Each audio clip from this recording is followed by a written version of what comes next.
Now we're ready to discuss the finished product and creating the executable file and then deploying your application.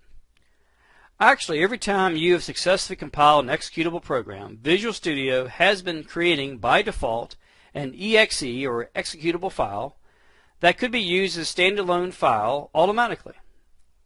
You can find this file in your directory by going to the location where your folder and solution files are located.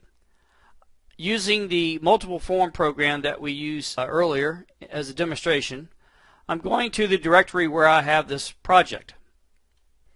And as you can see, you see the folder file along with the solution file.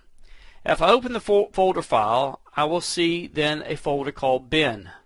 Opening the bin folder then presents me with two other folders.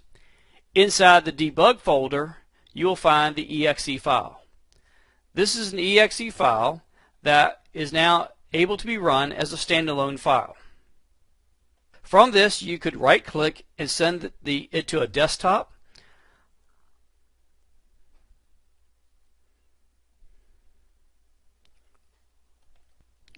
or create a shortcut, and you could then run the project in an environment such as the Windows environment, but not within Visual Studio.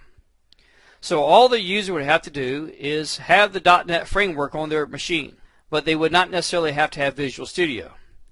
When you're ready to deploy your application or distribute your application,